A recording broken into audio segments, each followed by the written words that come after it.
The title of this solo podcast is The Raw Truth About Living in the Moment. Let's get straight to the point. There is nothing that you can do to get into the moment with any form of consistency. There is no prescription. There is no breathing method. There is no meditation.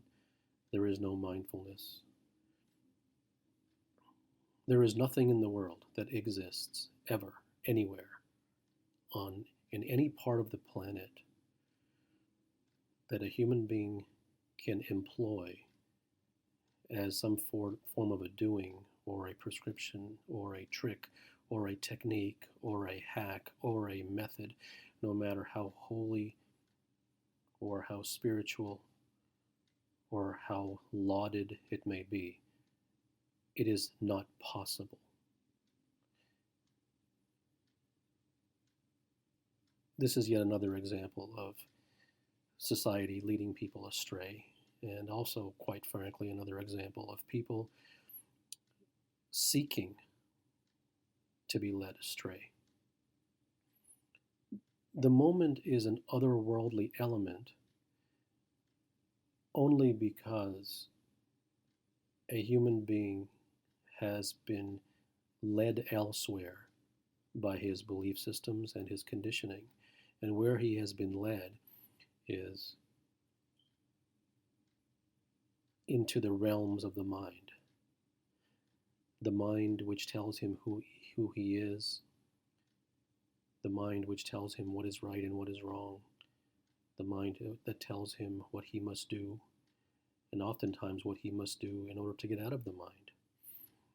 You see, the mind doesn't care what you're doing, even if you're waging war with it, as long as you are doing something. Because as long as it keeps you prescribing, and as long as it keeps you doing some form of an activity, it knows that it has you. So, if you came to this solo podcast seeking to get into the moment, what I will tell you is something that is pure, honest, sincere, and truthful. If you leave this podcast with one truth, not as an intellectual form of learning, but as a realization that hits home, and perhaps it won't hit home today, and perhaps it may even age over the years. Perhaps you'll come to it by repeated failures of having arrived at the moment through the various different means that gurus and books in the spiritual community has tried to convince you of. That is this. It is impossible to prescribe your way into the moment with any form of regularity or consistency. Living in the moment is a complete impossibility by way of a bridge of prescription. Don't believe me.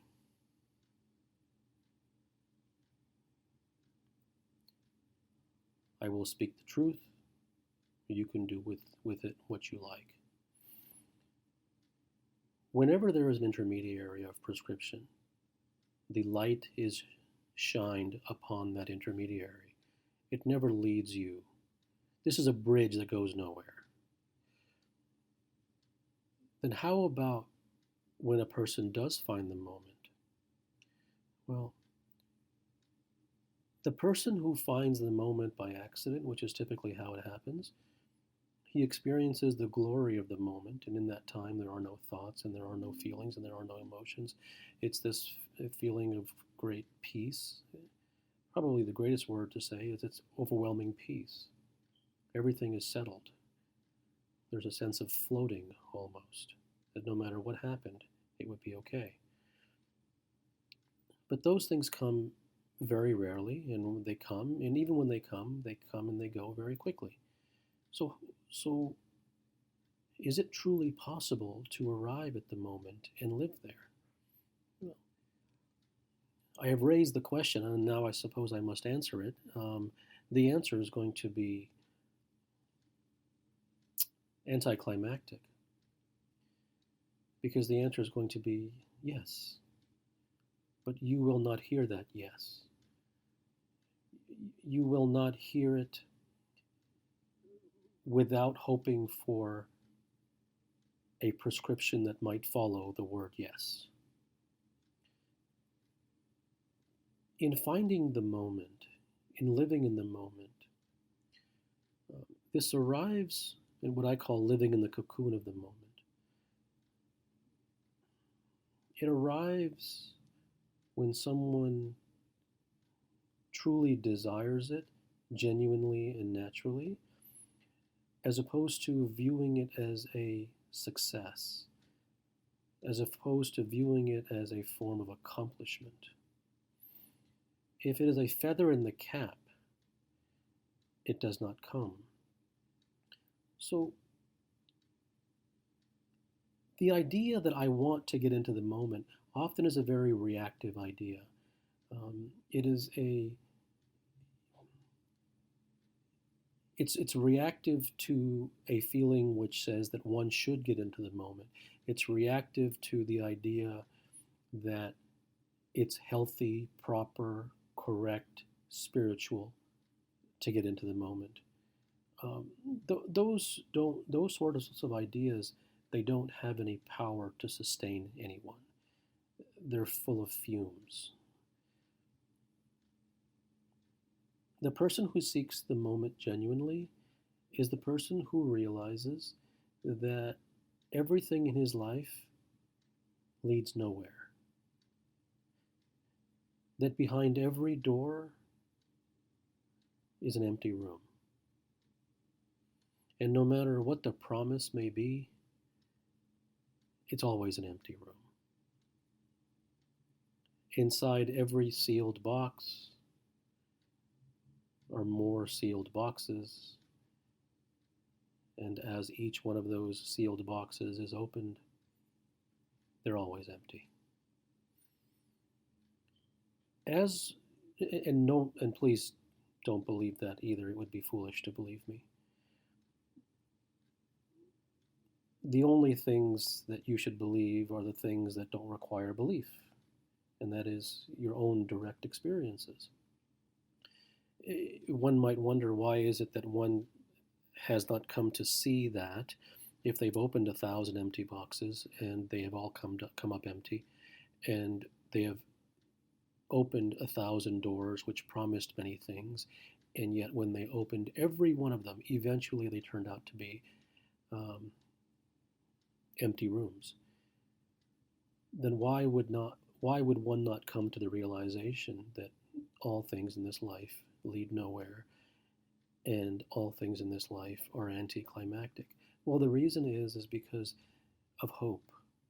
There is a belief that is created by the mind which says, yes, 1,000 doors that you have opened have all led to empty rooms. I realize that. But what if 1,007 is the jackpot? And it is that very belief which keeps one hooked. Then, even if that person opens 7,000 doors, which leads to empty rooms, then there will always be that belief and that thought that 7,006 might be the jackpot. And if you stop now, if you abandon this hope at 7,000, then you might just forfeit that jackpot at 7,006 if you just would have stuck around a little bit longer. And this is how the mind leads human beings astray for their entire lives. But when one comes to see that all of the things that he had hoped for in this life, be it in his relationships with his family, his children, his successes, his failures, all of the things that he looked forward to in his life, all of the things that he thought would pan out and that wealth would make him, quote, happy, and that even happiness would make him happy. When one comes to the realization that he's finished, that he's done, that there really is no such thing as a full room behind a door, then one naturally begins to retreat from the worldly domain. And though he may still continue to live in the world, he lives above it, because he has come to see that everything in the end is empty, that hope leads nowhere. And for the person who views this as negative and pessimistic, I have no words of consolation for you. All I can say is this isn't for you. There is no amount of convincing that will undo that belief from you. This is direct truth, which absolutely implores that you do not believe it. So the cocoon of the moment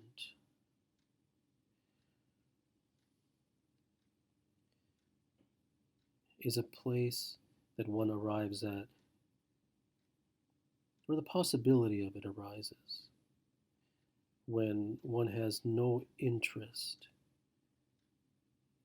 in any intermediary or prescription to get there, because he realizes that any trick that gets him there will trick him right out of it. I do not for one second believe that anyone should be in the moment. I don't think it's good. I don't think it's bad. I don't think it's spiritual. I don't think it's holy. I don't think it's healthy. If you have a choice, it isn't for you. But when one is in the moment, it isn't a source of pleasure. The cocoon of the moment is a place in which one naturally forgets himself, and no, it is not noble to forget oneself. All of these things are practical realizations. They are nothing related in any shape or form to shoulds or properness or correctness or spirituality or holiness. It is about a human being returning to becoming a human being.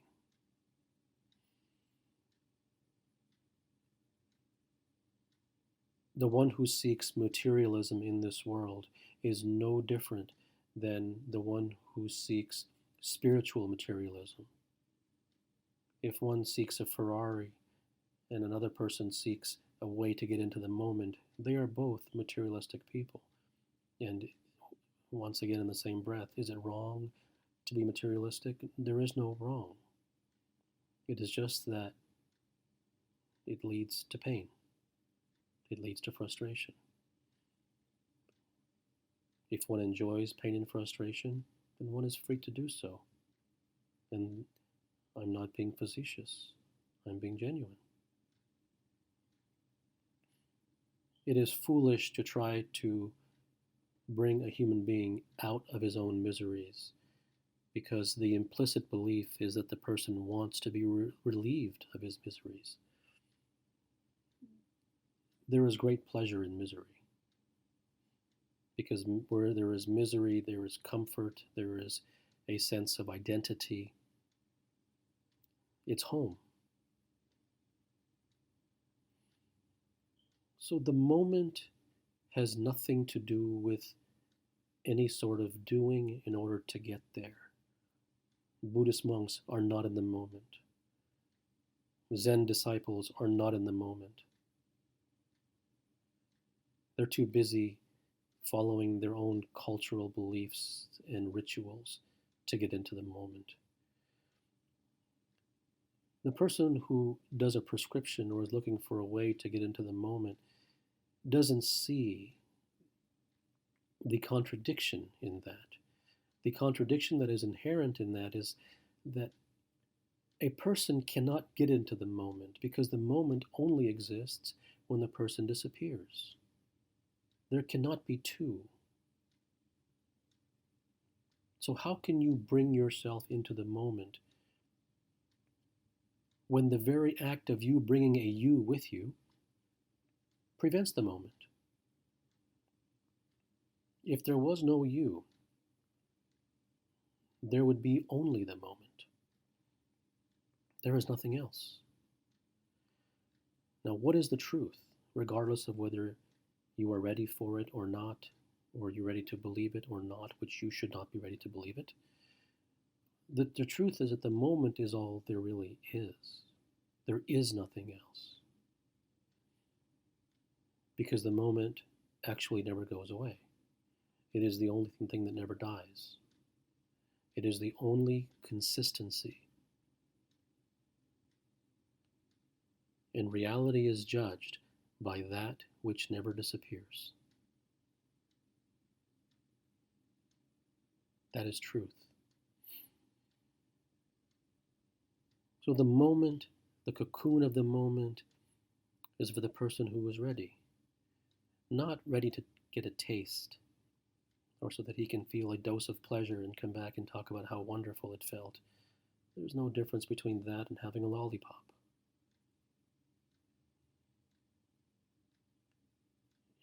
These are for serious human beings, sincere human beings who've come to the realization that no matter what they achieve in this life, in the end it is nothing.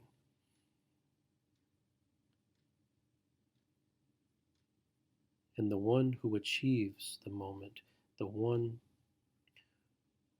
who is qualified to live in the moment, is the one who is ready to be nothing. Good night.